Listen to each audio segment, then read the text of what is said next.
Welcome back, ladies. This is Carrie and Melissa live with Hey. you. Hi. For part two of our PMS, perimenopause and menopause interview. As always, thank you for joining us, Melissa. Glad to see you today. So thankful to be here with you again.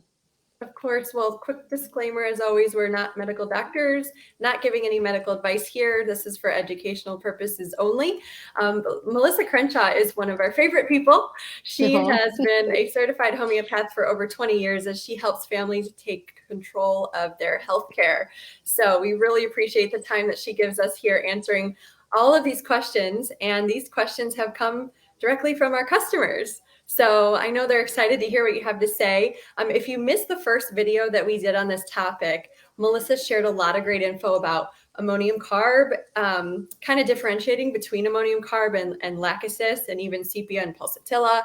We mainly talked about hot flashes, irritability, how to support your hormones, fatigue, migraines, insomnia, and weight gain, That's a right? lot. We did a lot. We covered a lot. It's awesome. And I told Melissa after we got off the video, I found a bunch more questions from you guys. So we're going to go over that today. Awesome. And it'll mainly today will be about PMS symptoms, body temperature, debilitating cramps, hormonal headaches, breast tenderness, bloating.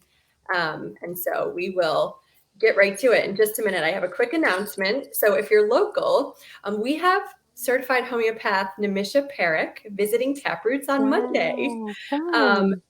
April 25th, she'll be here from 11 to 1 for a book signing. So if you have her additional energy protocols from the clinic book, bring it over and get it signed by the author. And there's also going to be a new reveal of her new book.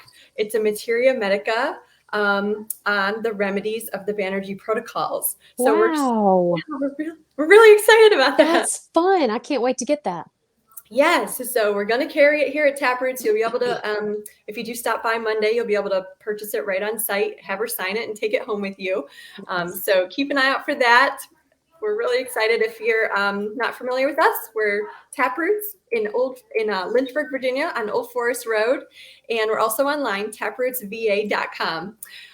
So we are going to jump into this first question here, Melissa. The first question is, what about PMS symptoms? What about PMS symptoms that start about 2 weeks before your period? Symptoms like racing thoughts, anger thoughts, feeling not like your normal self with intense emotions. So, sepia. I know I say sepia a lot, but that would be where I would at least start. So sepia is going to be necessary ongoing. So start with once a week, and then maybe move up to twice a week or 3 times a week and see where you fit, where it serves you best. So would not take that as needed. I think the original question was in there asking, if I could just take it as needed when the symptoms come. I wouldn't do that. I would take it ongoing for at least 8 weeks to reassess the situation and see if it can uproot that tendency. So you don't have to deal with that for the rest of your life, right? Or for the rest of your time while you're menstruating. So you can just take it ongoing and uproot it. Okay, so for this particular question, if she's taking sepia regularly, but then let's say she's 2 weeks from her cycle and these symptoms are appearing, should she take it more often during that time, or just keep taking it regularly like she had been? Just keep taking it regular. So choose your potency and frequency, which I like 200C once per week to start, and do that for 8 weeks. Just stick with it. So by then you should have had 2 cycles, and or at least go through 2 cycles and then reassess and see how often you're having those symptoms and how severe they are, and see if there's any change. If there is a change, keep going with that remedy and that potency. If there's just a tiny bit of a change, you're like, yeah, I really could use a little bit more, without overdoing it, don't try to rush it. You could increase to twice a week. So just be careful that you're not trying to rush the healing process. If it's happening slowly, let it be, let it happen, without trying to rush it. But if it's just a little bit and you're like, I really don't even, there's not much, then try more often. We live in such an immediate satisfaction world, don't we? We want those Yeah. results right away. Mhm. So great advice there. Yep. Okay. Second question, what can be done for intense sugar cravings and the desire to eat a lot of food? The same. Sepia, ongoing. So, Okay. yeah. So we have got to, there's also a diet piece there. You know, we've got to get our blood sugars balanced and live. A friend of mine said yesterday, and I loved it. She lives a blood sugar friendly lifestyle. That is huge for us women, for everybody really, but it affects our hormones so negatively when our blood sugars are up and down and up and down. So if you're craving sweets and sugar and you're eating a lot of sweets and sugar, your blood sugars are going to go crazy, and then your hormones are going to suffer. And so on top of sepia, then you want to also do something, you know, whatever that looks like for you. Eat a lot more fat and more protein to stop those cravings. Okay, great. And just, I'd love to hear what you have to say if Nux vomica can be used for somebody that's maybe just getting started with this and maybe fails at that attempt and eats a lot of food or eats a lot of sugar. Would something like Nux vomica be a good choice to take after It they've? really would. But let's just say really quick, I wouldn't take Nux vomica just because you ate a lot of food or ate a lot of sugar, and then you're like, man, I wish I didn't do that. And Yeah, you want to fix, you know, you want to just take a remedy because you did that. Only take Nux vomica if you get really irritable or feel sick or there's a symptom that comes up as a result of overdoing it. got it. Okay. Question 3. All of my symptoms happen at night while I'm sleeping. Suddenly being jolted awake, hot flashes, heart palpitations, low energy levels throughout the time of my period, and sometimes for 1 to 2 weeks after, and anxiety, but only during and right after my cycle. Yeah. So sepia again, same way that I just described. And then I would add Aconitum napellus as needed, 200C. So that's going to be great for that anxiety and heart palpitations. So do that as needed, meaning just whenever you have a heart palpitation, take the aconite. And aconite is short for Aconitum napellus. Or when you have an anxiety attack, take the aconite. Okay, great.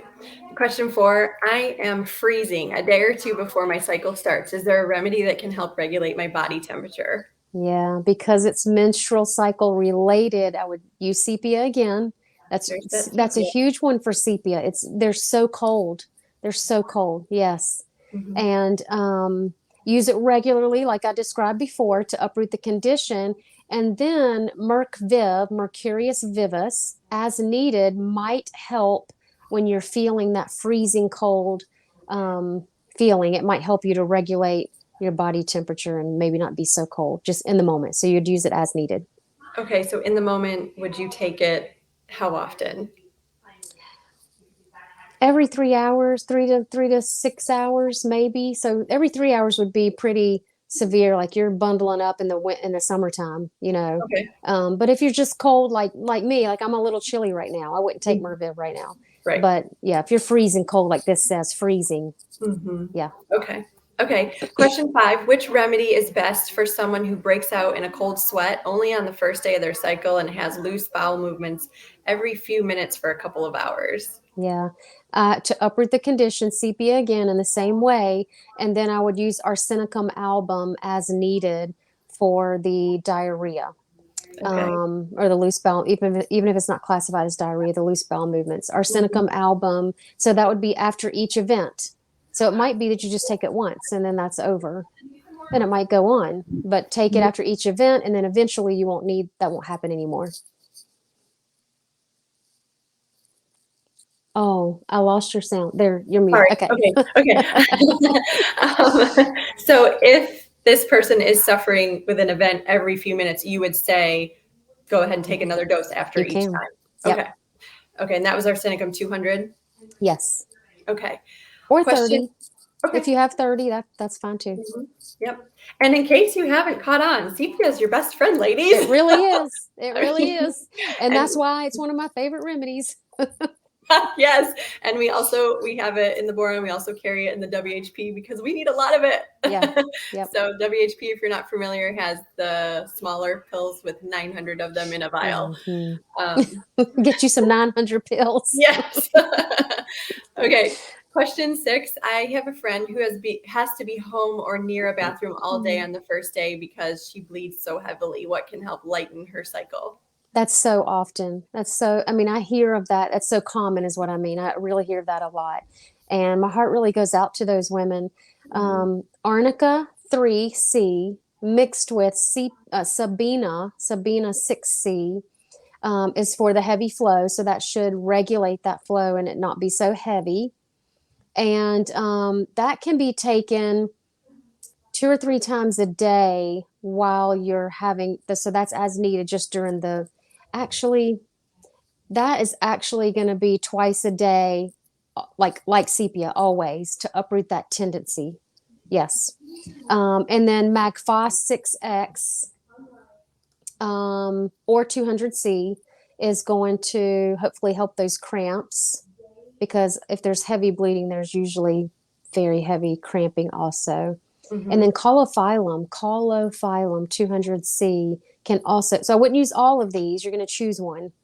Well, you can use Arnica and Sabina twice a day throughout the month, and Magphos as needed. I hope I was clear about that. So Arnica and Sabina twice a day to uproot it, and that's to lighten the bleeding.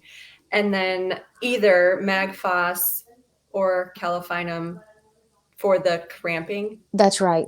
That's right. And you likely need sepia along with that Arnica and Sabina to help uproot that tendency. And when you're actually bleeding, would you increase the frequency of Arnica and Sabina? I wouldn't. Okay. And the next question was, what do you do for debilitating cramps? So I don't know if we just answered that. Well, yeah, but also, so Magphos, Caulophyllum, also Arnica is helpful for some people. Belladonna is helpful for some people. I would use a low dose belladonna, like 3 or 6. Okay. And that's just while you're having those debilitating cramps? That's right. That's as needed. And I know I've heard you talk about putting Magphos in a mug. Can you talk a little bit about how to take it? Yeah, I learned that from Joette, and so she calls it mug Phos. So you drop the Magphos 6X in a mug or a thermos of warm water. I think like 4 to 6 ounces, maybe. And then you drink it, just sip on it until it's gone, but finish it before it gets cold, which is why if your cramps are worse at night, then it might be helpful for you to have that in a thermos by your bed. So you can sip it throughout the night. It stays warm. You can do 2 mugs of that. So if after the first one it's not gone, then do the second one. And then even for some people that doesn't work, so try the Magphos 200. Okay. And you would just dissolve that 4 pills in 4 to 6 ounces of water. You can for the 200. I just take it dry. Okay. Okay. All right. Also, I know we mentioned this in the last one, but there is the Cycles cramping blend. Yes. Good. Which is a great blend. Absolutely. There's also the PMS relief for more of the bloating and the mood. That's good. Those are great. Quick dissolving pills. All right. Question 8 is, what can you do if you're burning up without a fever, feel lightheaded and weak?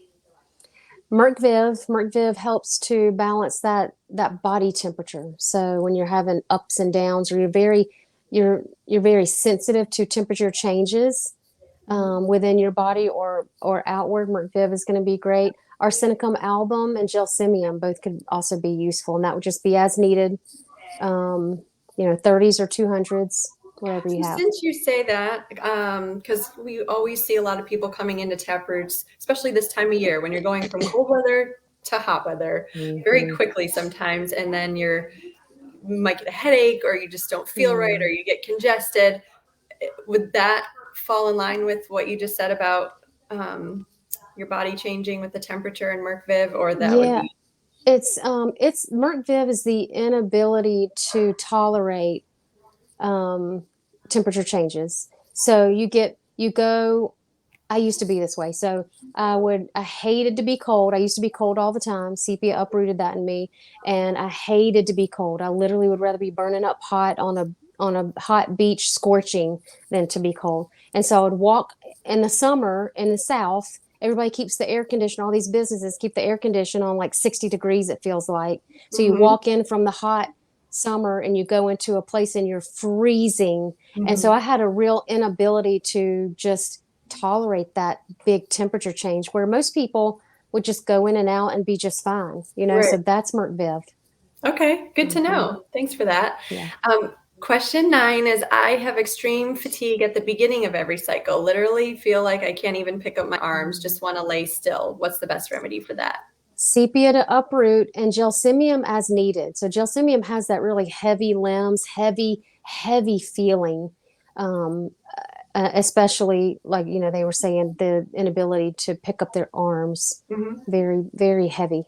So if you're taking sepia to uproot gelsemium, would you also be taking that regularly or just at that time? As needed, just at that time. So when you feel it, take the gelsemium, and that should lift your energy, help you have more energy. Okay. Does it matter 30 or 200? Mm-mm. Okay. All right. Question 10. What can I replace ibuprofen with for my hormonal headache? Man, those things stink. I've been there too. Me too. Sepia to uproot it, and belladonna as needed, Phos as needed, can help with those headaches. Nux vomica as needed is another one. And Carrie, I don't have this one on the list. I hope it's okay to say this. I think I've mentioned this to you before. Curamin. Do y'all carry that? Spell that one for me. Terry's naturally, or Terry naturally.